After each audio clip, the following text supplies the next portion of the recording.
Bismillahirrahmanirrahim. Assalamualaikum warahmatullahi wabarakatuh. Hadirin yang dimuliakan Allah, pagi ini materi kita yaitu membahas tentang hadis dari baginda Rasulullah SAW. Hadis-hadis yang terangkum di dalam kitab Mukhtasar Ibnu Abi Jamrah, terkhusus yang merangkum atau meringkas, memilih hadis-hadis pilihan yang ada dari kitab Sahih Imam Bukhari. Dan pagi ini kita membahas hadis berikutnya, yaitu hadis yang ke-137. Bismillahirrahmanirrahim. An Mu'adz, dari sahabat Mu'adz. Mu'adz ini disebut dengan Mu'adz bin Jabal. Mu'adz bin Jabal. Mu'adz bin Jabal ini salah satu pemuda, anak muda ini ya. Salah satu anak muda yang cerdas, sahabat Rasulullah. Dia masih muda tapi sudah sangat menonjol dalam hal keilmuan, dalam hal skillnya ya, baik dalam dunia militer ya, dunia militer maupun di dalam dunia keilmuan. Beliau ini salah satu sahabat muda yang menonjol ya. Nah, sahabat Mu'adz dalam satu riwayat ketika Rasulullah wafat itu sekitar umur hampir 40 ya, hampir 40-an tahun. Nah, sahabat Mu'adz inilah yang dijuluki oleh Rasulullah SAW ulama ya, pemimpinnya ulama surga. Wah, ini kan luar biasa ya. Kata Rasulullah ngomong dengan sahabat, tunggulah sebentar lagi, kita akan kedatangan pemimpin ulamanya surga.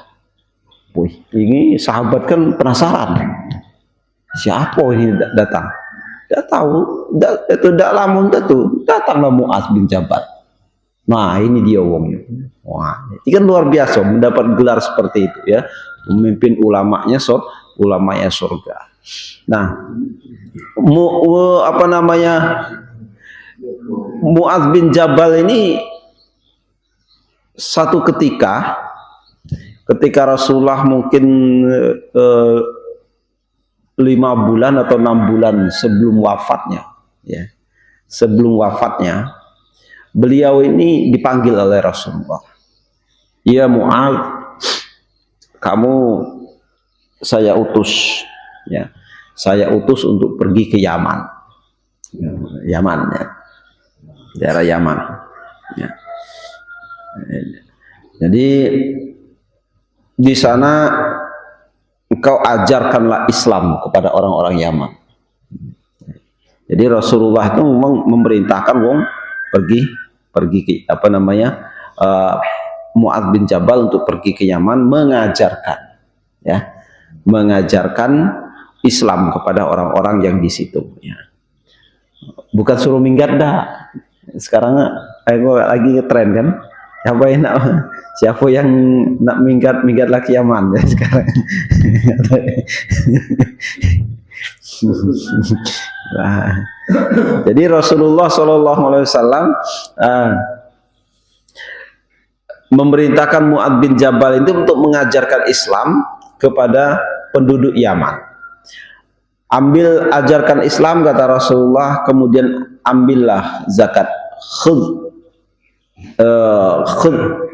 amwalihim shadaqatan ya, min aghniyaihim wa tu'ti li fuqaraihim, kata Rasulullah. Ya Mu'adz, ambillah zakat dari orang-orang kaya di situ, kemudian berikan kepada yang miskin.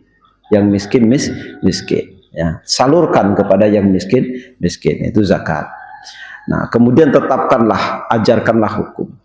Nah, kemudian Mu'adz bin Jabal bertanya, ya Rasulullah, bagaimana cara saya menetapkan hukum, ya, mengajarkan hukum, kata Mu'adz. Maka Rasulullah menjawab, ambillah di dalam Al-Quran. Ya. Kalau tidak ada di dalam Al-Quran, ambillah dari perkataan dan perbuatanku, kata Nabi. Ya. Kemudian kalau tidak ada dalam hadis engkau ya Rasulullah, maka berijtihadlah. Nah, ini. Jadi kata Rasulullah, maka berijtihadlah, ya. Berijtihadlah, ambillah hukum sesuai dengan pendapatmu yang sesuai dengan Al-Quran dan hadis. Nah, ini Rasulullah SAW mengajarkan. Nah, hadis tentang ini akhirnya menjadi landasan, menjadi acuan atau pedoman besar di dalam agama kita, bahwasanya hukum, pondasi hukum yang pertama itu adalah Al-Quran. Yang kedua, hadis Rasulullah SAW. Ya. Nah, kemudian yang ketiga adalah pendapat orang yang menguasai Al-Quran dan hadis, yaitu adalah ulama. Ya. Pendapat orang yang menguasai Al-Quran dan hadis, yaitu ulama. Ya. Nah, kalau pendapat istilahnya cuman orang-orang yang bicara agama yang di pinggir-pinggir jalan, di pojok-pojok pasar, yang ngomong agama itu, menurut aku, ya, atau perasaanku hukum itu cak itu, tidak bisa, ya. Hukum kok pakai perasaan, ya.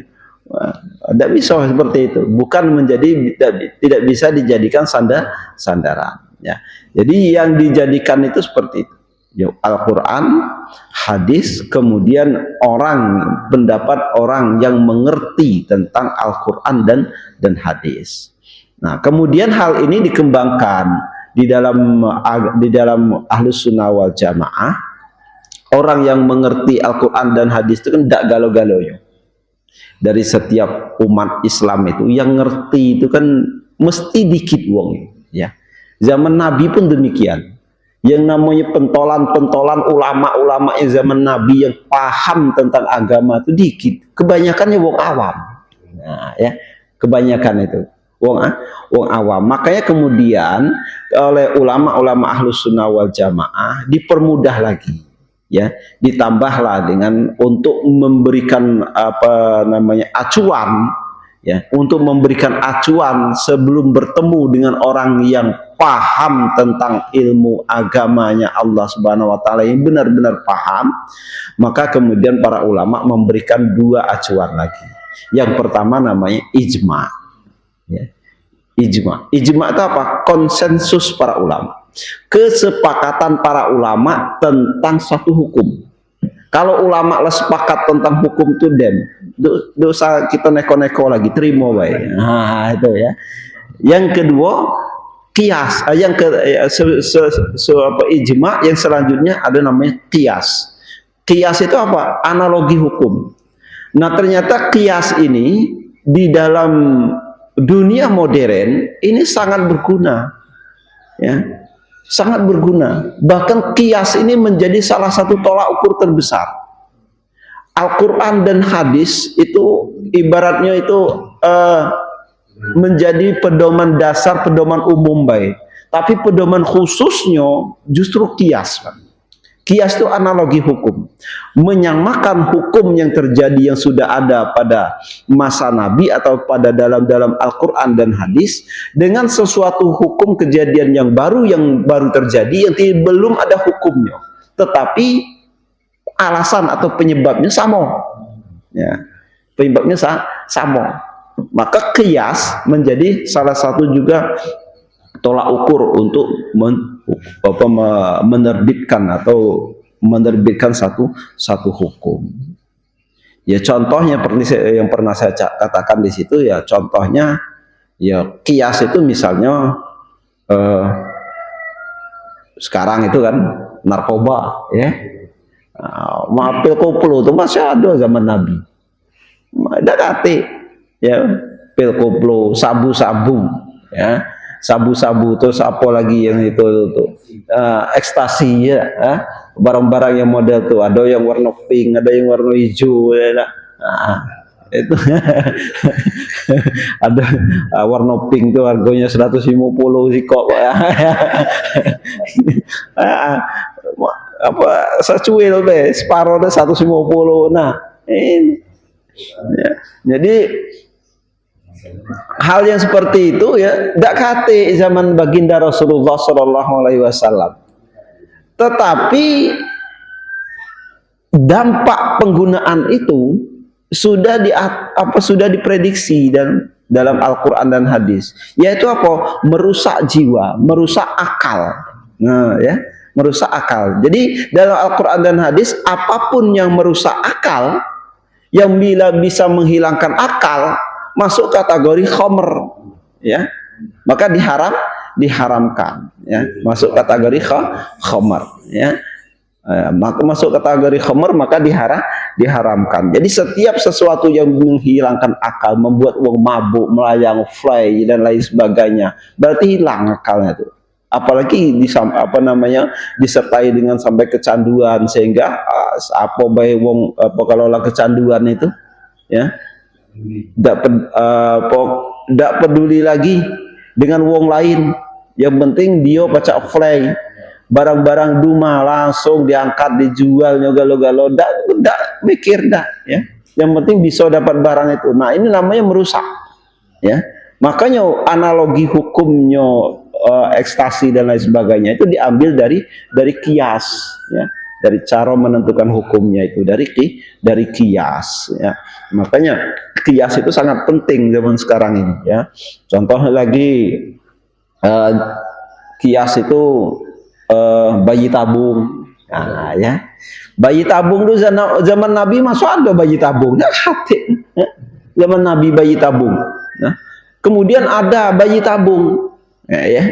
Sekarang ini di dunia kedokteran, apakah diperbolehkan bayi tabung tersebut? Maka kemudian para ulama meneliti, ya, meneliti prosesnya, dan prosesnya tersebut ternyata memang sesuai dengan apa yang diajarkan dalam agama kita, tidak ada pelanggaran. Tapi yang perlu digarisbawahi adalah bahwa sperma, nah ini ya, asal spermanya memang harus berasal dari suaminya dewe. Nah, itu baru boleh. Nah, baru boleh. Kalau di barat kan asalnya bayi tabung itu kan dari barat. Dari barat itu mereka kemudian bisnis sebenarnya bayi tabung. Mereka jual sperma, ya. Mereka menyimpan sperma wong ngetop itu, ya. Wong ngetop, kemudian itu dijual dengan harga yang selangit kepada orang-orang yang butuh anak. Nah, ini seperti ini tidak boleh, ya. Tidak boleh, ya, karena apa? Sperma itu bukan spermanya wong apa lakinya tadi, suaminya, maka ini tidak diperbolehkan, hukumnya sama dengan zina kalau seperti itu, ya. Tapi sepanjang spermanya memang berasal dari pasangannya yang sah, ya, maka itu diperbolehkan. Nah, itu namanya hasil hukumnya itu tadi diambil dari apa? Dari analogi, dari kias, ya, dari kias. Itulah hadis tentang Mu'adz bin Jabal, ya, yang menyatakan bahwasanya, yang mengajarkan tentang metode-metode menetapkan isbat hukum namanya, ya, menetapkan hukum di dalam Al-Qur'an, di dalam agama kita. Jadi sahabat Mu'adz bin Jabal kemudian pergi ke ke Yaman, dan Rasulullah SAW mengatakan, ya Mu'adz bin Jabal, mungkin ini adalah pertemuan terakhir kita. Nah, ini di situ Rasulullah sudah ini, ya Mu'adz, mungkin ini pertemuan terakhir. Kali ini lagi engkau melihatku. Maka kemudian Mu'adz di satu sisi dia mendapat perintah sudah menyanggupi ke Yaman, tapi di satu sisi Rasulullah ngomong itulah terakhir pertemuan dengan beliau. Akhirnya Mu'adz nangis sejadi-jadinya, ya. Nangis sejadi-jadinya, cara itu galau juga beliau itu, karena di satu sisi cinta dengan Rasulullah Sallallahu Alaihi Wasallam, tapi di satu sisi juga mengemban amanat, ya, tugas sebagai utusan negara. Nah, waktu itu sekarang apa namanya? Sekarang kan diplomat, ya dah. Duta besar, ya dah. Duta besar, ya. Nah, duta besar untuk wilayah Yaman dari baginda Rasulullah Sallallahu Alaihi Wasallam.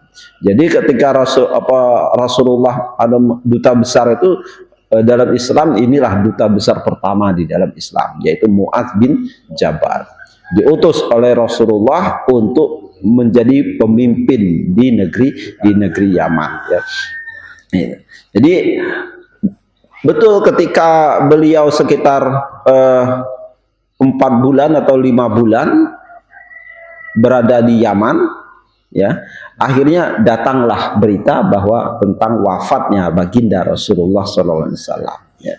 Nah, tentang wafatnya baginda Rasulullah Sallallahu Alaihi Wasallam. Jadi beliau melaksanakan tugas, ya, melaksanakan tugas negara di Yaman waktu itu, ya, Mu'adz bin Jabal, ya, masih muda, ya, masih muda. An Mu'adz radhiyallahu anhu, dari sahabat Rasulullah Mu'adz bin Jabal radhiyallahu anhu, qala, berkata Mu'adz bin Jabal, kuntu ridfan Nabi sallallahu alaihi wasallam ala himarin. Saya pernah membonceng Nabi, ya, membonceng Nabi sallallahu alaihi wasallam ala himarin, di atas seekor himar. Himar itu binatang, keledai, ya, keledai. Himar itu keledai. Di bawah kudo dikit, istilahnya porsi bentuk tubuhnya itu agak kecil, ya. Tapi himar ini dikenal sebagai binatang yang ulet, yang kuat, ya. Himar meskipun kecil tapi kuat. Memang khusus untuk binatang pengangkat beban, itu himar. Maka kata Mu'adz bin Jabal, saya itu pernah membonceng Nabi di atas seekor himar, lahu yuqalu lahu Ufairun, ya, Ufairun. Dan himar tersebut, keledai tersebut diberi nama Ufairun, ya. Ufairun itu burung pipit kecil. Jadi himar itu diberi nama Ufair, ya. Ufairun itu burung pipit kecil, artinya Ufair namanya. Burung namanya baik, cak kita punya peliharaan lah dikasih nama apa, ya. Tapi kalau kita itu namanya kadang agak ditinggikan. Misalnya ada kucing kecil, ada kucing kecil diginjuk nama macan Asia. Awak kucing kecil. Nah, kalau kita kan senang model itu, ya, mau ditinggikan kemampuannya kadang aja. Nah, misalnya ada kucing kecil dikasih julukan nama seperti itu kan, yang apa, ya, singa atau macan misalnya kan, padahal dia kucing kecil, ya. Nah, kalau Arab sebaliknya, ya, memberi julukan itu sesuatu yang lucu-lucu. Apapun yang lucu-lucu, ya. Apa namanya? Seperti Rasulullah SAW memberi julukan kepada istri beliau, si Sayyidah Aisyah, ya, Humaira. Nah, Humaira itu sebenarnya, Humaira itu artinya tuh apa namanya, gadis kecil, ya, gadis yang baru beranjak remaja. Nah, yang lagi lucu-lucunya, istilahnya lagi gemes-gemesi. Nah, itu Humaira artinya, ya. Jadi padahal Aisyah pada waktu itu lah berumur besar, lah dewasa kan, tapi diberikan julukan oleh Rasulullah dengan Humaira, ya, gadis kecil yang pipinya kemerah-merahan. Nah, itu, ya. Nah, iya. Saking senang, lucu, ya, istilahnya, dengan itu diberi julukan itu sesuatu yang lucu-lucu, ya, itu. Nah, termasuk keledainya Mu'adz ini diberi julukan Ufairun. Ufairun itu artinya itu burung pipit yang kecil. Ya, itu burung, tapi kuat meskipun itu. Nah, ya, itu Ufair. Namanya baik, Ufairun. Fakola maka bersabda baginda Rasulullah sallallahu alaihi wasallam. Pas di pojok himar tadi Rasulullah sabda, ya. Jadi ngobrol lah, lagi berdua, ya. Rasulullah di belakang, ya, Mu'adz di depan, ya, memegang kendali himar tadi, keledai. Rasulullah bersabda, ya Mu'adz, wahai Mu'adz, hal tadri haqqullah. Hal tadri, apakah engkau mengetahui haqqullahi, haknya Allah, ala ibadihi, wajib terhadap hamba, yang menjadi kewajiban hambanya. Wa haqqul ibadi, dan haknya hamba, alallahi, yang menjadi tanggung jawabnya Allah. Kau tahu tak, kata Nabi, ya Mu'adz, tahu tak kamu apa itu haknya Allah? Gampangnya, apa itu haknya Allah? Kemudian yang kedua, apa itu haknya hamba? Maka maka saya menjawab, kata Mu'adz, Allahu wa rasuluhu a'lam. Allah, hanya Allah, wa rasuluhu, dan rasulnya saja, a'lamu, yang lebih tahu. Khawatir jawab salah, akhirnya Allah dengan nabinya tuh lah yang lebih tahu, kata Mu'adz. Ngambil amannya jawaban dekat kaget jawab salah. Takut salah. Jadi Mu'adz bin Jabal, Allahu wa rasuluhu a'lam, Allah dan rasulnya lah yang lebih tahu. Maka bersabda baginda Rasulullah sallallahu alaihi wasallam, fa inna haqqallah, maka sesungguhnya haknya Allah, ala ibadihi, wajib atas hambanya, ya. Haknya Allah, berarti kalau haknya Allah itu kewajibannya hamba. Apa itu? Ayya'buduhu, yaitu hamba senantiasa selalu menyembah Allah. Wala yusyriku bihi syai'an, dan tidak mensekutukannya dengan sesuatu. Itulah kewajiban utama seorang hamba, kata Nabi, ya. Itu menyembah atau beribadah kepada Allah dengan tanpa mensekutukannya, ya, tanpa mensekutukan Allah Subhanahu wa ta'ala. Jadi itu kewajiban atau haknya Allah menjadi kewajiban seorang hamba.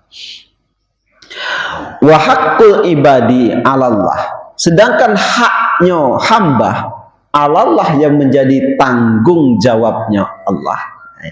Kita tidak diterjemahkan dengan kewajibannya Tuhan, bukan, ya. Tuhan kok diwajib-wajib. Nah, itu niatnya. Nah, jadi apa, etika ahlu sunnah wal jamaah kita Sunni ini kan enak, ya. Kalau Mu'tazilah dia mewajibkan, ya, berani dia mewajibkan Tuhan, dan itu ternyata salah besar, ya. Kalau menurut wong Mu'tazilah itu, wong Islam sekarang, Islam liberal, kalau seorang hamba berbuat baik, maka wajib Tuhan itu memberi ganjaran. Wah, wajib Tuhan itu masukkannya ke dalam surga. Nah, Tuhan kok diwajib-wajibkan? Kalau kita wong ahlu sunnah wal jamaah tidak, ya. Istilahnya kalau kita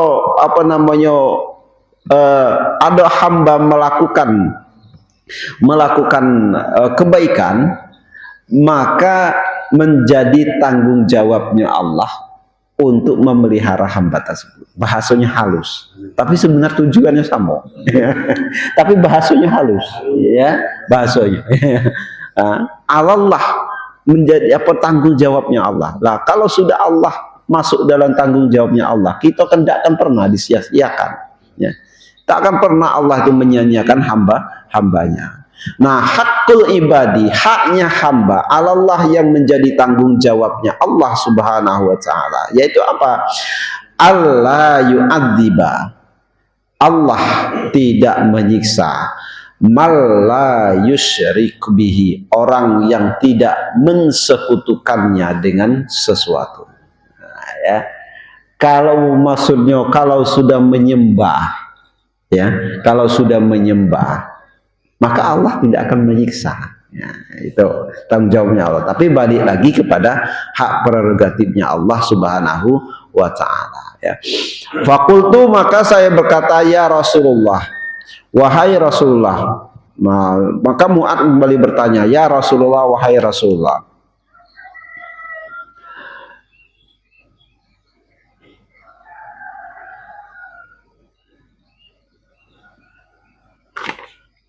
afala ubasyiru bihin nas, apakah obrolan ini akan boleh saya beritakan kepada orang lain? Nah, ini ya isi obrolan ini, ya. Ayo, apakah ilmu ini boleh saya beritakan dengan orang-orang banyak? Qala, maka bersabda baginda Rasulullah, la tubasyirhum, jangan. Ya. Jangan, la tubasyirhum, jangan engkau beritakan pada orang lain. Fayatakallamu, kemudian sehingga bahkan menjadi polemik. Ya, fayatakallamu, sehingga akan jadi polemik di tengah masyarakat. Jadi Rasulullah itu istilahnya ngasih ilmu khusus dengan orang itu, ya ini contohnya, ya. Ilmu karena apa? Mu'ad bin Jabal itu orang yang sudah berilmu tinggi kapasitasnya, ya, dan baginda Rasulullah paham. Iya, makanya beliau nginju ilmu pengetahuan yang model ini, ya, kepada Mu'ad bin Jabal. Ketika diminta izin oleh Mu'ad, apakah nanti aku ajarkan kepada orang lain? Ya Rasulullah, jangan, katanya, ya.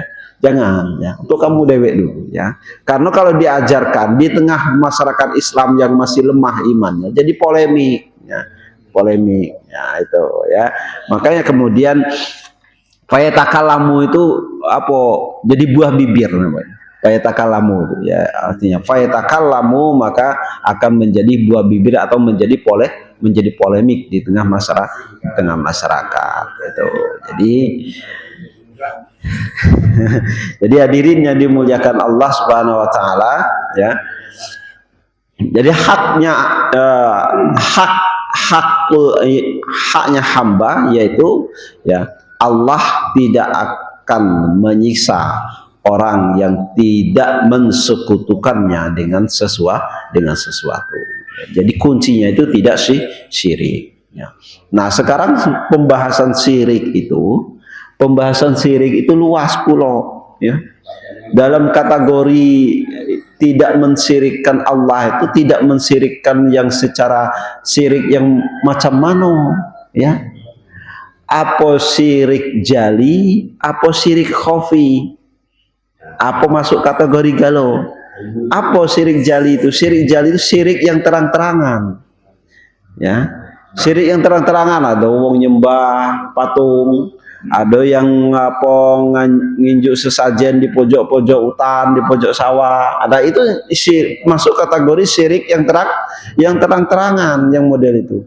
Atau syirik khafi. Syirik khafi itu apa?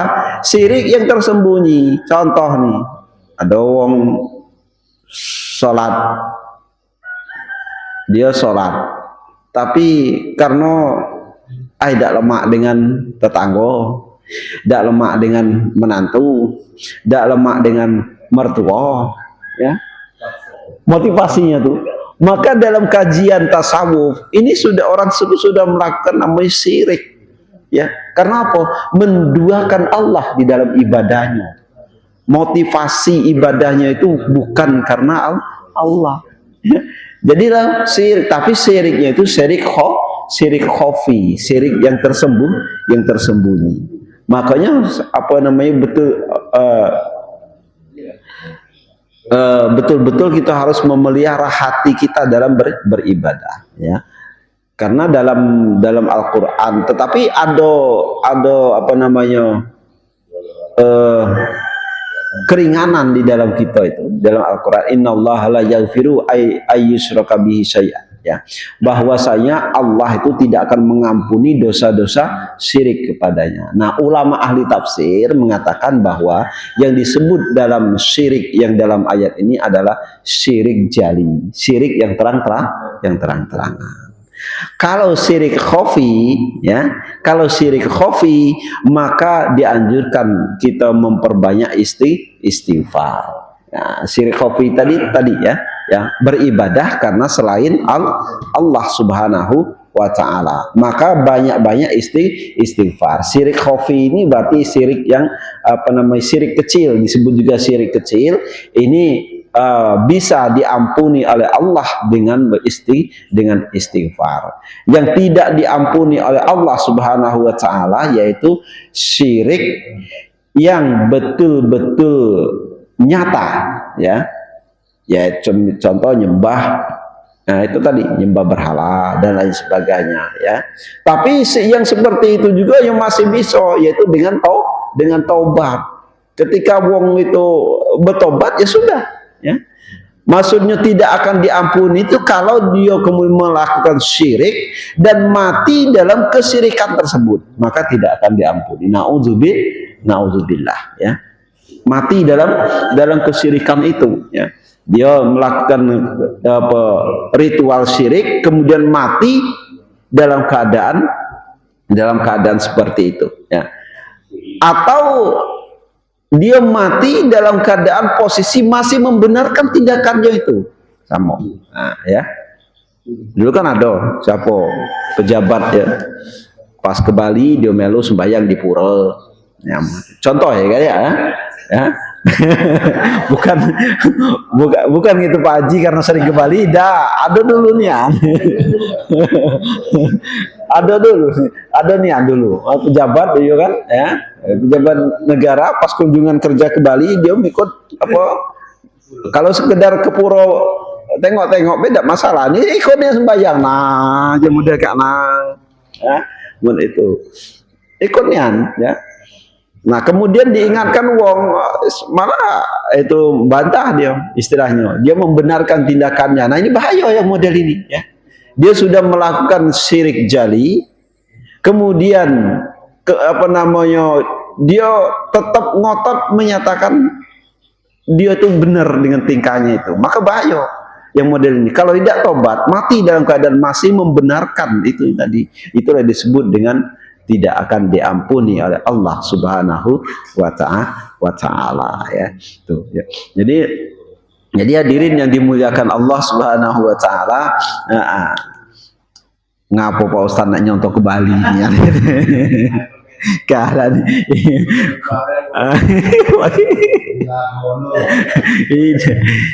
kebetulan baik pas teringat emang ada nih kejadian di pas di Bali.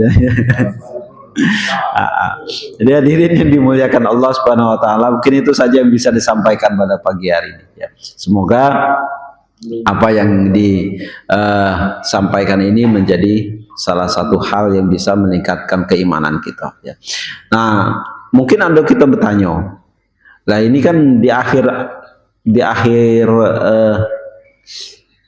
hadis ini kan ada larangan Rasulullah untuk mengajarkan, tapi ngapa Mu'adz bin Jabal meriwayatkan hadis ini? Ya.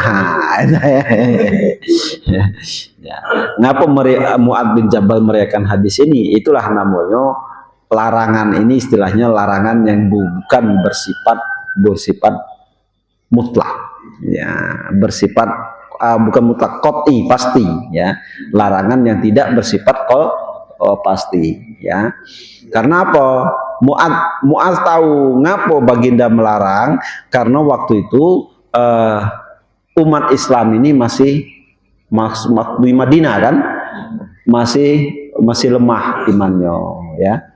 Masih lemah imannya. Kemudian dalam perkembangannya umat Islam kuat imannya, nah, maka beliau ajarkan ini, ya. Karena apa? Penyebab hukum larangan itu datik lagi menurut beliau, ya. Samalah seperti adanya larangan Rasulullah itu menulis Al-Qur'an, menulis hadis seperti itu ya. Rasulullah pernah melarang menulis hadis, tapi sebagian sahabat masih menulis. Wah, berarti itu melanggar larangan Rasulullah itu?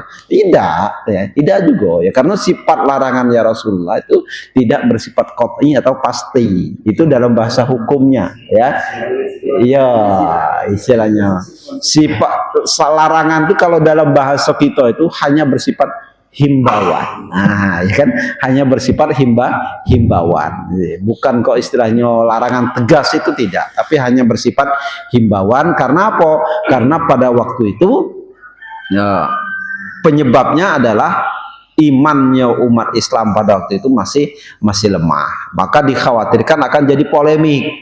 Nah, tapi setelah sepeninggal Rasulullah, kemudian itu umat Islam tambah kuat imannya, maka tidak masalah. Akhirnya hadis ini diceritakan oleh Mu'adz bin Jabal kepada murid-muridnya, diajarkan oleh Mu'adz bin Jabal pada murid-muridnya itu ya, jadi wajib pedoman ya. Baiklah, itu hadirin dimuliakan Allah, itu saja mungkin sampai ya, semoga kita semua senantiasa berada dalam lindungan Allah Subhanahu wa taala. Amin ya rabbal alamin. Lebih dan kurang mohon dimaafkan, pada Allah mohon diampunkan. Wallahu muwaffiq ila aqwamit thariq. Wassalamualaikum warahmatullahi wabarakatuh.